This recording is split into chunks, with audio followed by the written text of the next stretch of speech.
Hey guys, and welcome to the Alabama Saltwater Fishing Report, the first podcast to bring the local fishing report, whether it's good, bad, or ugly. I'm Joe Baia, joined again today with my co-host Butch Theory. Butch, I was at the Buckmasters Expo this past weekend, having to do a little weekend work. I didn't get to do any fishing. Did you get out there? Mm-hmm. Man, I was busy. I went to the country as well. Did some bush hogging. Took a ride on a tractor. It was a good time. It was hot. It was hot in them there woods. But I was able to get out. Me and Captain Richard Rutland were able to get out one evening kind of late and hit a couple cans for those cobia that are moving around this time of year. And we saw one fish, and we caught one fish, and it was a nice, delicious fish. It was a kill fish.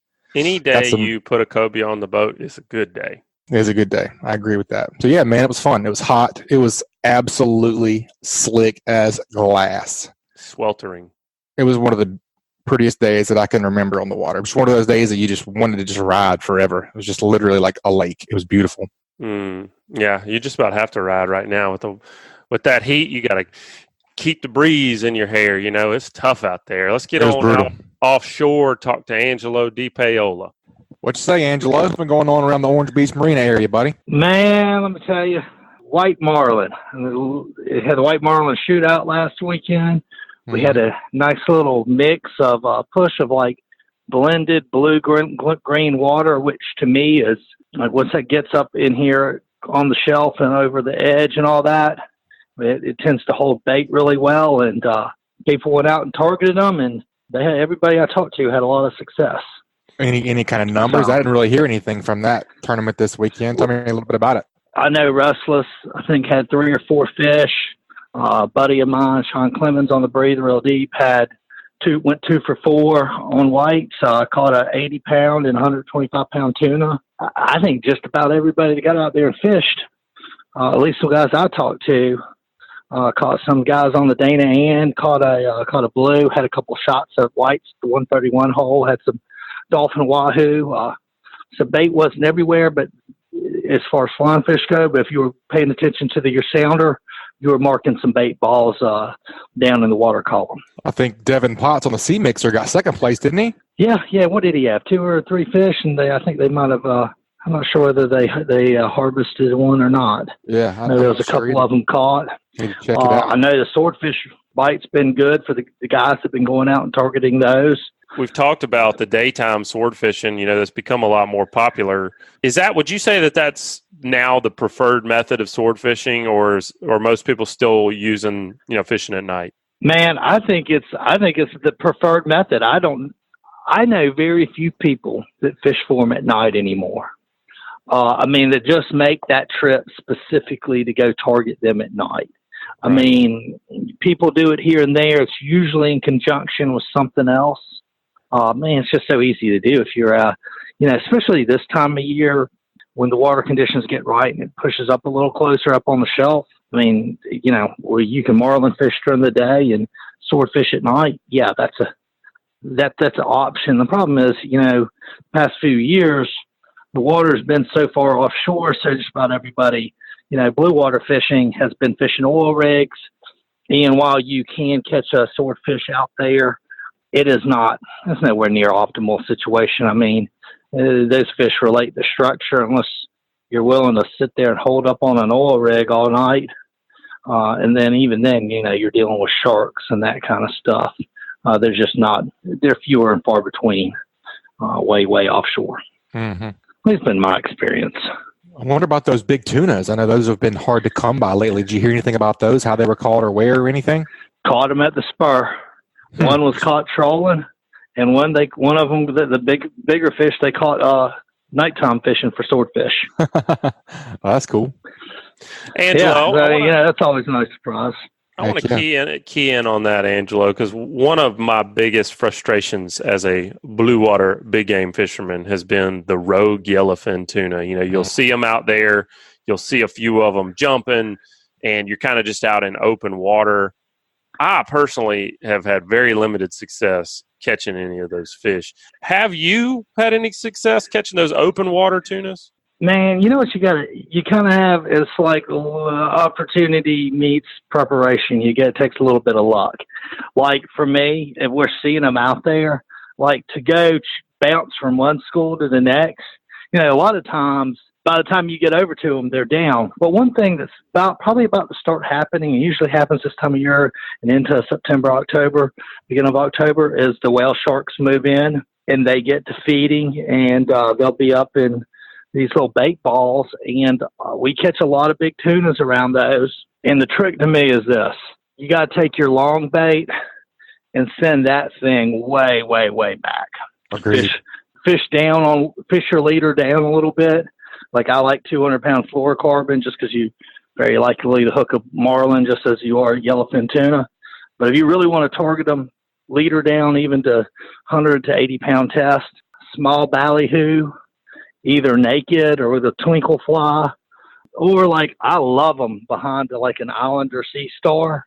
We get a lot of bites that way, but those big fish, those big rogue fish, I've seen those fish hit the flat line as often as they'll hit your way back long. But that way back long, if you're seeing that, we either do a grub combo or a ballyhoo, or a really small lure way back. And those fish are hard to catch. Just kind of right place, right time to get the bite. Butch, there he goes again with those tuna grubs. Mm-hmm. I don't know what we're going to do with this guy. Hey, I like it, man. Much easier than rigging up 150 ballyhoo. Yeah, and you just you keep them in a bag ready to go. You don't have any waste. It's nice. Yep, for sure. Angelo, we put an article up on greatdaysoutdoors.com this week that included you in it, and you had some really good insights on questions folks need to ask, when they're thinking about waterfront property. One of the things that I'm wondering over there in Orange Beach and, Ono Island area, Perdido Key, those areas, you sell a lot of boating properties. What do you really need to have over there in terms of dockage and draft to be able to get a property that somebody's going to be able to get a decent sized boat in? Man, let me tell you this. There are so many variables that we'd be here for 30 minutes to an hour going over them, but I'll hit some quick points. Like, to me, like one of the main things is like, what's the water depth where you're at? Especially if you're talking a bigger boat, are you going to be able to get it to your dock? And then how far out from your property do you have to go to get to that depth? Or like you may have to go over, there's portions of Ono Island that has a lot of marsh, and then you got to go out. Now, you may have a couple 100 feet of dock to tote all your stuff out to get to your boat. Like, I just think that, to me, I don't want to tote all my fishing tackle, ice, all that stuff down that far. So that to me is a major thing right there. And if it already has existing structure, existing seawalls, existing docks, like, are they in good shape? That's a pretty expensive deal to have to replace. And a lot of times people think they're getting a good deal just to find out they got to replace the seawall and the dock. And I'll tell you, wind and current, there are not a lot of places in Orange Beach that, at least private residences, that are protected from wind and current. And it can be very, very hard to dock your boat in certain areas because of that. Do you have bridges that are going to force you to go around other areas? Ono Island definitely has that issue. Well, Angelo, I got my captain's license, but fortunately for me, they did not do an on-the-water test when I got it, because I'm that guy that, like, when the wind's blowing across, I'm the one out there doing 360s trying to get the boat up next to the dock. So I can understand that firsthand. We have a lot of boats here at Orange Beach Marina whose owners own property in areas that it's just really hard to, the wind's one thing, but you add a 3 to 4 knot cross current going through there, that's a whole other issue. And I would say what is happening with the land in general, and you see this in Dauphin Island a lot, where the island's just really shifting. And where you might have had land, you don't have land. And where you didn't have land, you have tons of land. Not as big of an issue here in Orange Beach, but like what's happening with sandbars and stuff where you're at, is this an issue that's going to be constantly dredged or whatnot? And then I guess if you're looking at it on a condo front, like, are those slips deeded? Are they first come, first serve? How big are they? Well, You like can't you change said, those things. like you said, there's a whole bunch of stuff. If folks want to read more about that, oh my goodness, there's a lot of questions you need to think about if you're thinking about Wetlands. waterfront property. Just head over to greatdaysoutdoors.com or give Angelo a call is what I would say, because we might be here for an hour if we talk about it all. Yeah, and I'm a nerd. I love talking about it. Got good friends that are with Wetland Science, which we quoted in that in that article. And if you're going to be buying a lot, do your homework up front. Figure out what the real cost is there. It'll save you some heartache down the road, more than likely. Definitely good advice. Well, Angelo, we got to get an offshore tip from you, buddy. I can't wait to hear. You've blown me away the last few tips you've given. Before we get there, you're the sponsor. So tell us what's your listing of the week this week? Well, we've been getting it ready. We have a beautiful house on Wolf Bay, pool, 2 boat slips, deep water, big slip, small slip, both lifts and both slips. And we had it appraised. It appraised for $960, which is exactly what we're listing it for. We're actually going to be doing an open house here this weekend. It's Matt Ship's house. He used to own the Pillars in Justine's at the Pillars in Mobile. Ship's Harbor Grill at Sportsman's Marina. He has Fin and Fork as his new restaurant down here.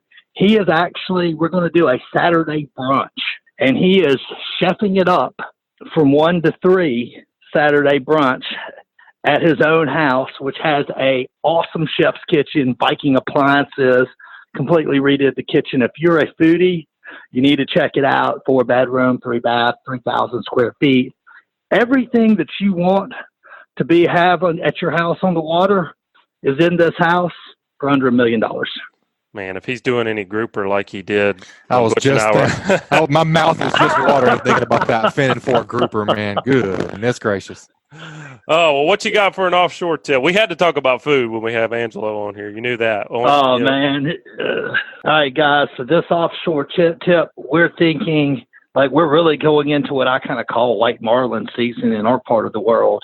And it's scaling down your line, your leader, fishing in a little bit closer, maybe pulling back on the throttle a little bit on your troll speed. But when I really think about White Marlin fishing, when it's good here, is I think about pitch bait. And so I'm going to go over my top 3 pitch baits that I like to use. And I'll start with my go-to pitch bait is a small to medium ballyhoo. And I think probably more important than the pitch bait is the hook size. So I'd always fished with a number 7 Eagle Claw non-offset circle hook, which worked well. But a few years ago, we were down in Guatemala fishing, and they were fishing with the 6.0 Eagle Claw non-offset, and it's a little bit thinner wire hook.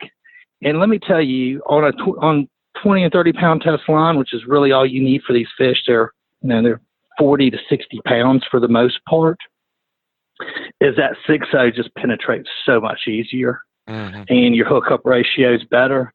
So 6.0, there's tons of ways to rig these things. I've run the hook right through the lower jaw, broke the bill off and up through the lower top jaw, come around with a rubber band to keep the gills shut. And that's a really quick and easy way to rig one of those, with a really small, light rubber band. Or, ringer swivels. There's tons of ways to do that. You can X-head it with some floss and a chin weight. For me, I also like a squid, a little squid that comes out of the normal packages that you would buy squid to bottom fish with. They are the perfect size bait for White Marlin. Really? Sew the head on, cross stitch the body, have both legs of your cross stitching come out through the tip of the mantle, and then tie that right onto your circle hook. It is an excellent bait. It holds up really well to a bite. If you want to brine them, you can. You don't need to. And then I tell you, I hadn't tried this yet, but I've been wanting to, and I made some up a couple weeks ago when we were tarpon fishing, and I made one with I took a little Moldcraft chugger head, or you can use a Squid Nation chugger head, and that 4 to 6 inch shad, like a little bit bigger than a trout bait, really. I pinned that in place and put a circle hook up in front of that chugger head, and it is a mean looking bait. And you don't have to store them in the freezer. You don't have to brine them. Throw a bunch of them in a tackle tray, and you just pop them on your hook as you go. And I'm a grub guy. I just like them. I think you could use those swim baits, or you could use like a 7 to 9 inch amberjack grub. Would make an excellent pitch bait, and you can either J hook those grubs or circle hook out in front. I just think the circle hook, once you get comfortable doing it, your hookup ratio is a heck of a lot better.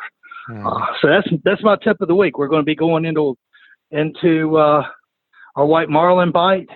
The Mobile Big Game Club Labor Day tournament is right around the corner, and it's troll only this year. No live bait, not even for tuna. So wow, get your troll on. Yeah, that's going to be interesting. Sure, Can't wait to see what the final standings are with the troll only designation. That's going to be an interesting twist. I think I'm interested to see like what we on somebody that's cheering that tournament this year. Like I'm interested to see like what we have, like number of boats that fish. Like we feel that it somewhat puts everybody on a very equal footing as far as the playing field goes. So we'll see. Yeah, hope it works out for you guys. I'd be curious to see if I would think they're going to fish just because they're fishermen, but the guys that are notorious for live bait, and I hope they stick around and participate as well still. Man, I hope so too. Some live baiting pros versus some everyday Joes kind of deal. Mm-hmm. Well, guys, look, great talking to you as always. Have a great day, and catch you guys on the flip side. Let me get back to work. Sounds great. My wife's over Thanks here for the shaking report, her finger at me. Cracking the whip at you. Yeah. Sounds good. Yeah. Bud. Talk soon. All right, later. That's a sweet tip from Angelo, man. My pitch bait of choice is I like to put a little lead head under a ballyhoo, break his back real well so he can get down there and dig. Then again, you got to keep him cool. You got to keep him in the box. That line's always getting all messed up. So I kind of like Angelo's artificial deal, man. What about you? Man, I think I would have an artificial rigged up, and I'd have a ballyhoo rigged up. And I would be, just because I haven't done it, I'd be more confident with the meat bait. But how many times in your career have you needed a pitch bait and for whatever reason didn't have one ready? Maybe you were in the bite and you were re-rigging your stuff. It's definitely happened to me. More than I would like to admit, for sure. Yes, and I usually don't like the tone of voice from the captain in the bridge whenever I don't have a pitch bait ready. Agreed. So, all right, man. Where are we headed next, bro? Let's head on down to the Gulf State Park Pier. Talk to one of my good buddies, David Thornton, the Pier Pounder. David, tell us something good. Hey, Joe. How's it going? We're having a great day here. Just talking fishing. We just got the offshore report from Angelo. Sounds like blue water is going off right now. Surf fishing last week, the report from Matthew Isbell was that it was mighty slow. What's the pier looking like? It's a mirror of that a lot of times, but there have been some really good Spanish bites the last few days, especially. It got a little rough a few days ago, and it's calming down now and getting clear again and not raining as much. But during some of the rain showers, the nice-sized Spanish mackerel were keying off on these baits around the pier. And, there were some. It's been mostly small Spanish with bluefish and blue runners, hardtails mixed in. But there's been some good fish in the mix, especially some decent-sized Spanish mackerel. And, David, people have been kind of getting in on that.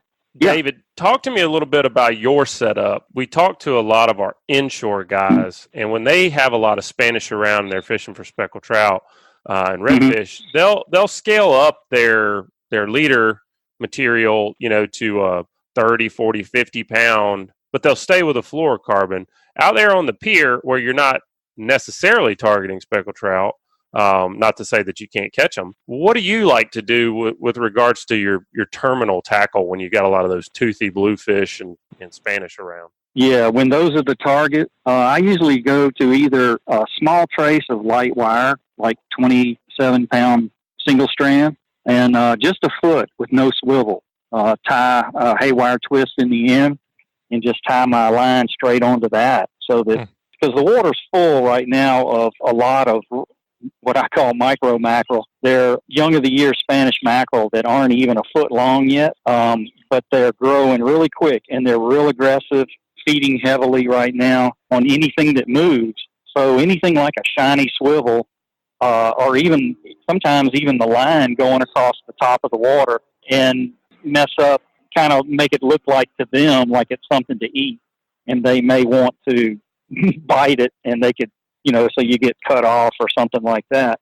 So what I try to do is, especially when the water gets calm and clear, is try and be stealthy with my approach to see if I can, get the fish interested, number one, and especially if you can see them. If the water's clear enough to see the fish, they're going to usually be pretty wary.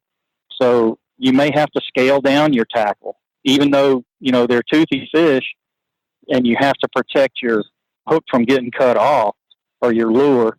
You want to use stuff like heavy fluoro, or I sometimes I can get away with just regular clear mono, or the real light wire. Sometimes a small trace of wire is better than 2 feet of 40-pound line as a leader, as a shock leader. And Right. and especially when these Spanish start getting some size to them, they have a pretty good bite, and they can slice through that heavy monofilament, and they'll cut it like butter. And so you get to where you have to use wire in order to make it work. Butch, I can just see David like stealthily creeping down the pier. Got his moccasins. Got his moccasins on. Got his moccasins on. He's out there fishing. Well, mainly so my brother doesn't see me. Right. Because he's going to be down here under my armpit if I catch a fish. So. Somebody's going to be down there, from Tennessee. They're going to be down there on the Gulf State Park pier fishing, and all of a sudden David's just he's just going to pop up right beside them. They're going to Yep, there they are. You talking about that? You're talking about that stealth, David. Though, in all seriousness, so let's say you've got a school of fish, or a school of bait rather, that's being fed on by these predatory Spanish mackerel, bluefish, that type of thing. Are you going to throw your bait right up in the middle of that bait ball, or are you going to kind of work the edges and try to look like a wounded bait fish off to the side? Right. Yeah, that's an excellent point. If you can get it, especially if you're fishing the upcurrent or upwind side, you want to get your bait out beyond there to where it looks like what it is, a wounded bait that's off by itself. And it's easy prey, and those fish are hardwired to just trigger and attack something like that. It's like, to them, it's an easy meal. And they'll, out of all the thousands of baits that are in the water, they'll see yours fluttering around and being all shiny and wounded looking, and they're going to grab it before they go running through this whole school to where they have to pick a bait out. It's like you've already picked the bait out for them that they know they can catch with a lot less effort. That's the kind I like. A lot less effort. Well, talk to me, David. You were wounded and weak. Well, in this heat, a lot less effort translates into being able to fish longer. That's right. So anything I can do, so I see a lot of people really work themselves into a pretty good sweat, throwing jigs and working lures and stuff. And that's fine for younger people, but an old guy like me has to kind of conserve his energy and not overheat and stuff like that. That's so right. I'm drinking plenty of water, taking lots of breaks and getting in the shade from time to time. The main thing is just getting in a groove to where you're not expending a lot of energy needlessly, flaying the rod around, making a lot of casts. So if I can throw a bait out, a live bait out, and let it do the work swimming around, then I'm going to last a lot longer in this heat. What kind of live baits is key right now on the pier, or is live bait even necessary? It's a good idea still. Yeah. Often it does make a difference. Now, early and late in the day, I don't think it's as necessary, or throwing the bubble rigs, I don't think it's as necessary. but there's a lot of small, young of the year, what everybody calls LYs, the scaled sardines. And we can catch those in the small bait ribbons and use them. And or you can throw a cast net at somewhere like Perdido Pass or Little Lagoon Pass and catch them and put them in a 5-gallon bucket and keep them alive on an aerator. And they really, from the next few months, they're going to be the key bait to have down here off the pier, because everything is eaten on these, hapless little bait fish, these little 3-inch bait fish. They really do key off on them. And another too is the striped anchovies that come through, and sometimes they form schools so dense that the water turns brown. And these are the kind of minnows that people like Matthew's been seeing along the beach, and the bluefish will chase them down the beach and stuff like that. Well, they do the same thing out here on the pier, but outside the sandbar, instead of bluefish, the bluefish are there, but they're deeper, but the Spanish mackerel are closer to the surface. And any of these little anchovies that get separated from the school, you'll see them chase them down, and they're banging the surface, chasing these individual or small groups of these minnows and, feasting on them as they're trying to get away. And if you can key in on that kind of activity where you actively see fish, busting up on the surface and throw your lure or bait into that area, you're going to be, much better off for that kind of scenario. Sounds good. Sounds like things are not as bad as they were last week. Hopefully things will be looking up pretty soon. We're going to get that tip from you this week. This week's onshore tips brought to us by Killer Doc. Killer Doc brings a solution that not only will put an end to your dock dysfunction, but it will make being on your dock enjoyable again. Killer Doc combines durability, function, and design to uniquely upgrade your entire dock experience. Visit killerdoc.com to check out all their fish cleaning stations for yourself. What you think for a tip? They really are cool. Yeah. Yeah. Man, I love mine. I wish we had one out here on the pier. We have a cleaning table, but it is nothing like the Killer Doc that I've seen. That's really a well laid out, great materials, and it's the shade and everything that goes along with it. It's the whole package. Oh, they're but we make do out here on the pier. Yes, indeed. Yeah. But for the tip, we got, like I mentioned earlier, we got a lot of small bait fish coming through this time of year, and we've got to, at times, match the hatch, especially when the fish are running a little smaller like they've been. If you want to get into the bite, you're going to have to scale down your bait. Instead of using the Spanish sardines that are about 6 inches long or mullet or something like that, you have to scale down and use the 3-inch sardines or a bubble rig or a small spoon that's only about 2.5 to 3 inches long to match the hatch. And that's going to get you a lot more action than throwing bigger plugs.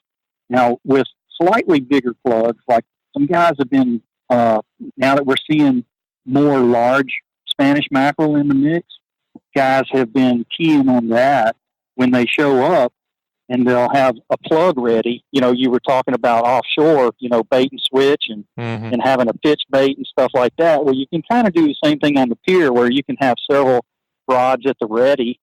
And, so sort of a side tip to that would be to have, maybe besides your bubble rig, have something with a small plug on it. So if some bigger Spanish do show up, you can switch over to that diving plug, like a 3-inch, the 4-inch Rapala, something like that, and have it ready on, so that all you have to do is cast out and start working it. It's like you just set one rod down and pick the other up and start casting. Great tips this week, David. Are the crowds down now that we're back in school and football season starting? Absolutely, yeah. It is really weekdays especially have been really quiet out here. A fraction of the crowd size that what we've been having. Even when the fish are biting, it's been pretty modest sized crowds. But every day it's like the fishing seems like it gets a little better as we're getting closer to September. Well, David, as always, we certainly enjoy having you on. You're a wealth of knowledge. You're really an asset to the pier and surf anglers here on the Gulf Coast, and we certainly appreciate you contributing. If folks do want to get up with you, I recommend they go online and read some of your articles on our website, read your monthly column in Great Days Outdoors. But if they want to get up with you and take a personal trip with you, what's the best way for them to do that? Yeah, I still, do some pier guiding trips, especially folks that have never experienced saltwater fishing, and I can start them from whatever level of fishing experience they have and try and help them build on that. Probably the best way would be to just look me up through pierpounder.com, and that should refer to my Facebook page, and it'll have a phone number there and my rates and everything else. So, well, once again, David, thanks for joining us today. Good luck out there. We'll talk to you again soon. All right, I hope so, and it's always a pleasure, guys. Keep fishing. Thanks for the report, Captain David. Talk to you soon. But let's round this thing out with a nice, real nice inshore real report. Nice. Real nice. Who we got for the inshore report, buddy? Let's go down and see. Well, I say down. Let's go over or down or up. Let's see what Captain Patrick Garmison is doing with ugly fishing. What'd you say, Captain Patrick? What's up, guys? You never know where Captain Pat's going to be. He may be on the eastern shore, western shore, Dauphin Island, snapper fishing, causeway. Just catching Alabama state record sheephead. Where you been, buddy? Like a nomad. That's right. Just anywhere, and or like a dandelion seed floating through the air. Yeah, or a drifter. Whatever. Yeah, comparing himself to a flower. I could see that. I like it, man. Yeah, all of the above.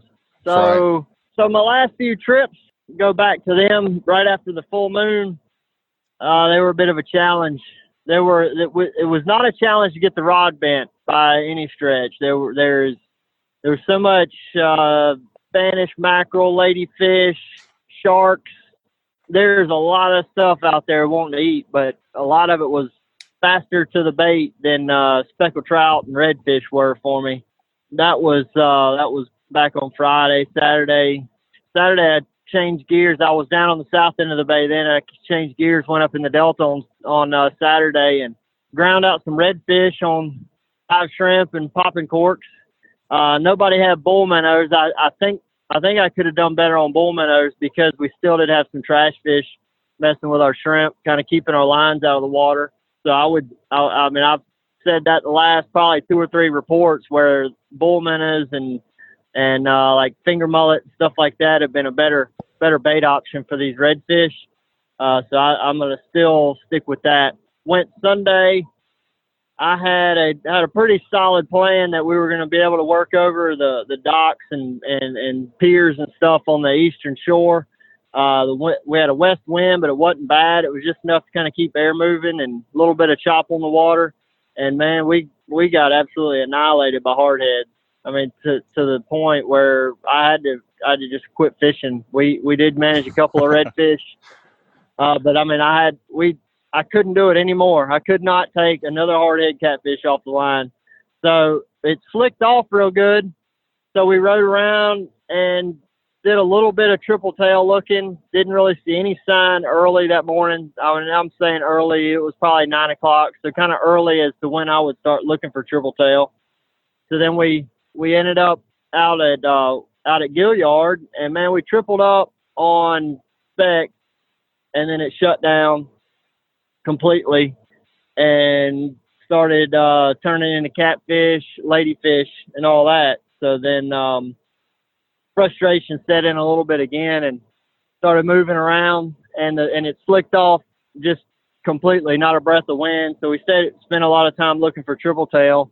And once again, we were falling short. I mean, didn't see not even a little one. Saw a lot of debris floating. Found some stuff out there in the water that other triple tail anglers may have placed in the water strategically, and none of those had fish on them. And went back to trying some redfish, and then I was like, all right, we can't not be triple tail fishing as calm as it was. So we just started making some tracks, and man, we ended up finding a nice patch of grass and had like 13 triple tail on it. Wow. So persistence.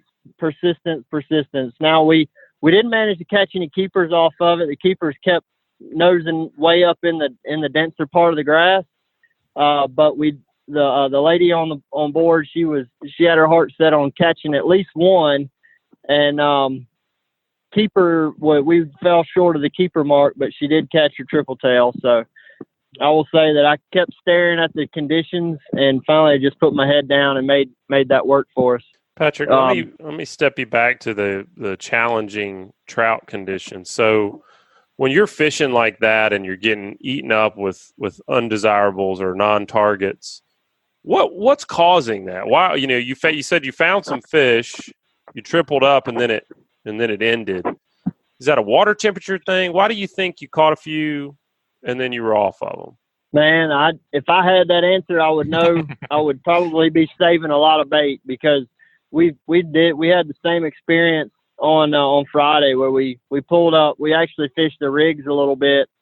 Very first bait in the water, nice keeper trout, and then just turns into a ladyfish fest. And I don't know, man. It's been something that's happened in the summer a lot.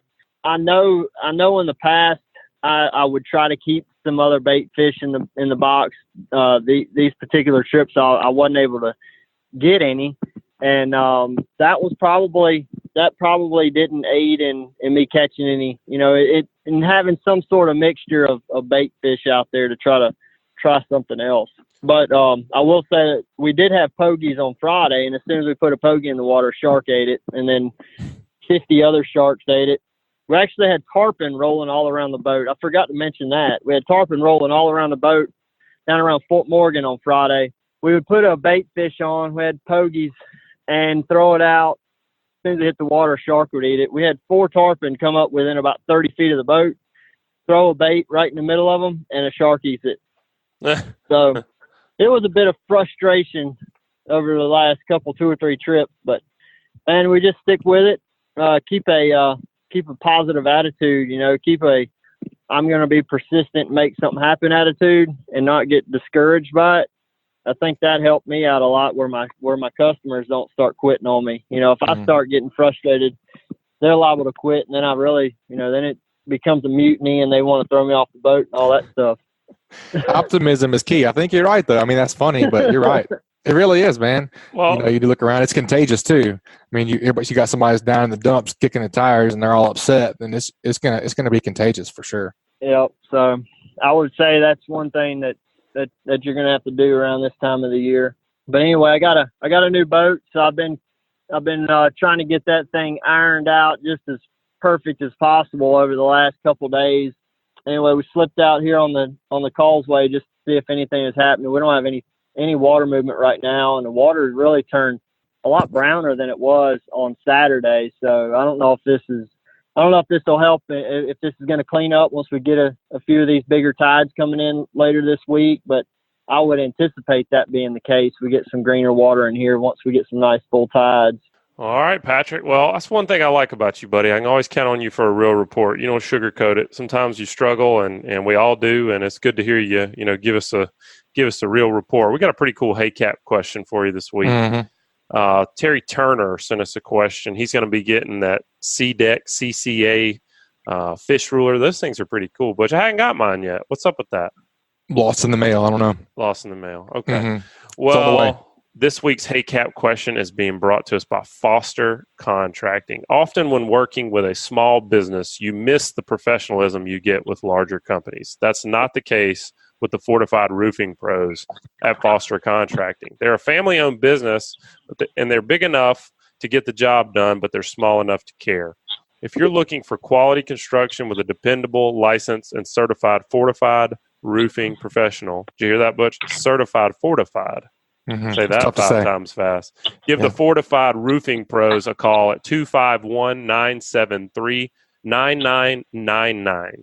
Remember to support the local businesses that make your local podcast possible, and check them out at fortifiedroofingpros.com. Patrick, Terry Turner says, hey, Cap, when you are throwing a cast net for live bait, what size and weight tends to work best for you? So I have found the need for two different types of cast nets lately, or over the years, I guess. The standard bait net is that 3/8 inch mesh. A 1 pound per foot lead is probably a efficient sink rate, and somewhere at least a 7 to 8 foot net. I throw a 10. I've thrown as big as 12, and 12 is it can get real tiresome real quick if you're having trouble finding bait. So the 10 footer has been kind of the sweet spot for me. I actually have two different bets nets, 3/8 and a 5/8, and I use the 5/8 when I'm going after larger bait, like if I know I'm going pogie, just throwing pogies for going offshore, or for like tournament trout fishing or something. But if I just need bait fish like the finger mullet and bull minnows and stuff like that, like I've been talking about for the redfish, you're definitely going to have that 3/8 inch mesh. So Patrick, you were talking about cast netting those pogies, and I'm going to kind of switch gears on you a little bit. How do you decide when you've got enough of those pogies in the bait well and you don't overcrowd them? A lot of times I dump a lot of them in there. And all right, I'm actually going to step back and give a little tip that I've learned over the years, especially if you have a buddy on the boat. This works out well. So if you throw your net, you just load it full of pogies. Instead of dragging that whole thing into the boat, dumping it out in the floorboard or in the floor of the boat, or dumping it straight into the live well, I found that dumping the bag out into your landing net, as long as your holes are not too big to let your bait fish swim out, you can kind of call your bait fish in your landing net, hanging it off the side of the boat, and get down to what you feel like is going to be an adequate amount where it's not overcrowding. I'll dump them all in there once I get to that level, and look at them and make sure that, you know, it's kind of a feel thing. It's hard to just say, all right, you can have 30 pogies in a 20-gallon live well or something like that, because they're going to vary in size. You got a lot of variables. If there's not a lot of salinity in the water, they're going to stress out a lot worse. No matter how much water you're pumping in off the top, they're going to stress. The saltier it is, the more you can keep in the bait well. So there's not an exact answer to it, but you know, if it is something you want to do, then just pay attention to it, and not just willy-nilly throw 80 pogies off in the live well, close the lid and go fishing, and you get there and half of them are dead. You know, try to start. It would be better to start lighter and work your way a little bit heavier than it would be to start heavy and work your way light, because then you're going to have just a live well full of stress baits. I like Agreed. that. Everybody's live well is a little different too, and you know, maybe different flow rate, different size. Some of them have hard corners, some of them have rounded corners, and so Every live well is different. Yeah, you're right for sure. Every one of them. Yeah, we just looked at. I was at the Blue Wave dealer meeting this week, and looking at, they have a new 26-foot boat. They have two 28-foots. I have the 24. They have a 23, and every single one of those boats have little different variations in their live well setups, live well depths, live well corners, all of it. I mean, they all try to kind of be somewhat similar, but they're all different. So yeah, it is an impossible, an impossible formula for anybody to work out. Just kind of pay attention to what you're doing for your live well and try to recreate it when you find it works. Well, Patrick, as always, buddy, good report this week. Thanks for being with us. If folks want to get in touch with you, you got any open dates for this fall and the end of the summer? Yeah, I've got a lot of stuff starting to come in November and December. We're starting to plug some dates in October and September. The end of this month, we've got quite a few openings. So if somebody wants to get with me, and I can get creative on my fishing trips this time of year, where if somebody wants to, if they're willing to do more of a scouting trip or something like that with me, then we can I can kind of negotiate some pricing there. But then once the schedule starts filling up in late October, November, and December, it's going to be kind of, you better get on the calendar quick, because they'll be gone before it gets here. Yeah. So if they need to find me, uglyfishing.com. They can always see my live calendar by clicking the Book Now button, and then that is my exact live calendar. If Joe goes on there and books a trip, then that date actually disappears while you're sitting there looking at it. So it's a awesome calendar that Fishing Chaos has got set up for me. And if they want to just check on things real quick, they want to shoot me a text message, they can hit me at 747-1554, or they can call me there. So whatever Excellent. works for them. Awesome. All right, Patrick. We'll talk to you soon, buddy. Stay safe. All right, guys. Thanks a lot. Thanks, Patrick. Keep whacking them. All right, bud. All right, Butch. I know what I learned today. I got one nugget, one little pearl of wisdom that I learned today. What'd you learn? What really stuck out to me that David Thornton said was how he liked to tie his mono straight to his little wire leader whenever he's catching Spanish mackerel and stuff, toothy critters off the pier. I bet that saves him a ton of retying time and lost tackle, because those little swivels, create bubbles in the water, as you know, and man, they'll get tore up. They'll eat those swivels off every time. So I like that tip. I would imagine that's I like that too. That time saver for sure. Do that little haywire twist, and I mean it acts like an eye, so it's that's perfect. And you don't have to take the time to do a haywire twist onto a swivel. And how many times do blackfins chew your swivels off when you were trolling offshore? And little wahoos eating the swivels off and everything, for sure. Yeah. What stuck out to me was Patrick. He kind of came out of nowhere with that dumping his I like that too. His cast net into his landing net. That's one of those things that you'll never do it any other way except that now. Yeah. And you'll wonder, why don't we think of this? But it allows you to kind of count what you got, pick out through the ones that aren't looking that great. Yep. That was clutch. I mean, I imagine it keeps your boat much cleaner as well. Yeah. You don't have them flopping around all over the deck of the boat, or you're not leaned over the live well sorting through. I love that. Yep. Two really good, just kind of super granular tips this week from those guys. I loved it. Yep, me too, man. Great show. Some good info. Patrick has some really good info. Yeah, it's tough out there right now, but I think we found the best of it. It sounds like blue water is where you need to be if you've got the choice of the three. I would definitely go catch a white marlin. You should invite me on a big boat to do that. I'm ready. Whenever you get one, I'm ready. I'm be at least your second mate for sure. That could be a while. Yeah. All right, man. Let's wrap it up this week. Everybody, we sure appreciate the reviews you've been giving us over on iTunes. Subscribe and rate us wherever you're listening to podcasts. And if you'd like us to email you the show, just head over to greatdaysoutdoors.com/ASFR. We'll send you the new show each week. Get those Hey Cap questions in. Hey Cap. Where can they go to get those Hey Cap questions? I've been trying to post a couple of Facebook posts, maybe one a week or something over on the Alabama Saltwater Fishing Report Facebook page. So there, you can also email us at alabama@bestfishingreport.com. Hey, Cap. All right, folks. Y'all keep whacking them. This week's Alabama Saltwater Fishing Report has been brought to you by Daycool Heating and Air, your home performance specialist. Contact them at 251-260-3858 or check them out online at www.daycoolair.com. License number AL07028. Also brought to you by Geico. Call Ron Davis, Geico agent, at 251-445-0053 or visit him online at geico.com/mobile-al. Also brought to you by Hilton's Real-Time Navigator, bringing you the highest quality online satellite fishing charts since 2004. Your source for sea temps, altimetry, currents, and watercolor at hiltonsoffshore.com. And also brought to you by CCA Alabama. Pick up your distinctive Alabama saltwater fishing license plate at revenue.alabama.gov.